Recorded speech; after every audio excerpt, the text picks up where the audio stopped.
ওয়াল জালালে কোরআনে কারীমের মধ্যে ফরমাইছেন দুই জাত আল্লাহ তাবারক তাআলা সৃষ্টি করেছেন যারা খামের দায়িত্ব এটা হলো আল্লাহর ইবাদত করা ওমা খালাকতুল জিন্না ওয়াল ইনসা ইল্লা লিয়াবুদুন জিন্নাত আর ইনসান এই দুই জাত আল্লাহ তাবারক তাআলা সৃষ্টি করেছেন এরা কাম কিটা আল্লাহর ইবাদত করা জিন্নাত আর ইনসান এই দুই জাতের মধ্যে থেকে আমরা এই এক জাত ইনসান জাত তো আমরা এই দুনিয়ার জমিনের মধ্যে তাকিয়া এক আল্লাহর ইবাদত করিয়া যাইতাম হাদিস শরীফের মধ্যে নবীজি ফরমায়েন আদ দুনিয়া মাযরাআতুল আখিরাহ দুনিয়াটা হয়ে থাকলো আখিরাতের ক্ষেত্র জায়গা মাটিটা বুঝে যান দুনিয়াটা হয়ে থাকলো দুনিয়ার জিন্দগিটা হয়ে থাকলো দুনিয়ার সময়টা হয়ে থাকলো আখিরাতের ক্ষেত্র জায়গা সে কদিন বাঁচিব কোন সময় মারা যাইব যতদিন কোন জিন্দগি আল্লাহ রাব্বুল ইজ্জত ওয়াল জালালে দান করবেন ও সময় খানাইটা নবীজি ফরমাইতরা মাযরাআতুল আখিরাহ এই সময়কে নিয়ে থাকলো আখিরাতের ক্ষেত্র জায়গা এই দুনিয়াটা দুনিয়ার জিন্দগিটা হয়ে থাকলো আখিরাতের ক্ষেত্র জায়গা অর্থাৎ এই দুনিয়া এই জিন্দগি যখন পাইলাম দুনিয়ার সময় যখন পাইছি ও সময় যখন তার মধ্যে আল্লাহর ইবাদত করিয়া এই দুনিয়ার জিন্দগিরে ফাটাইয়া দিতাম আখিরাতের সামান যে তৈরি করতাম আমার দুস্থ হলার বুজুর্গ হল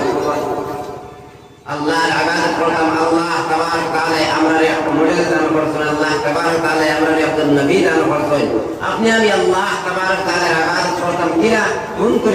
কোন তরিকায় করতাম নবীর আদর্শরে মানিয়া নবীর আখলাক চরিত্র কিলা আসলো নবীর আদর্শ কিলা আসলো ওই আদর্শরে মানিয়া নবীর ফলো করিয়া এই দুনিয়ার জমিনের মধ্যে আপনি আমি আল্লাহ তাবারক তাআলার ইবাদত করিয়া দিতাম কারণ আল্লাহ রাব্বুল ইজ্জত ওয়াল জালালে ফরমাইতরা বল ইন কুনতুম তুহিব্বুনাল্লাহ হে নবী আপনি জানাই দেন যদি তোমরা আল্লাহর লগে মহব্বত লাগাইতে চাও ফাত্তাবিউনি নবীর ইত্তেবা করো অর্থাৎ আমার ইত্তেবা করো নবী যে কইরা ইউহিব্বুকুমুল্লাহ নবীর যদি ইত্তেবা করি দেয় আল্লাহর লগে মহব্বত লাগি যাইব আল্লাহর লগে সম্পর্ক লাগি যাইব অর্থাৎ আমার দুস্থ হওয়ার বুজুর্গ হল হওয়ার অবস্থা করে একেবারে আপনি আমি নবীর আদর্শরে মানিয়া চলতাম নবীর আখলাক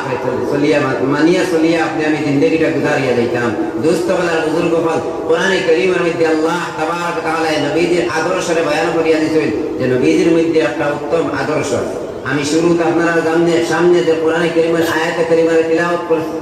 আল্লাহ রাব্বুল ইজ্জত ওয়াল জালালে ফরমাইতা লাকাদ কানা লাকুম ফি রাসূলিল্লাহ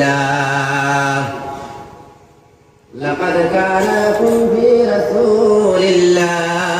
উসওয়াতুন হাসানাহ আল্লাহ তাবারক ওয়া তাআলা ফরমান আল্লাহর রাসূলের মধ্যে উত্তম আদর্শ আছে আদর্শ প্রত্যেক মানুষের কাছে আছে প্রত্যেক মানুষের কাছে একটা আদর্শ আছে প্রত্যেক মানুষ একটা আদর্শ লইয়া চলে যেমন মতো ক্রিকেটার পায়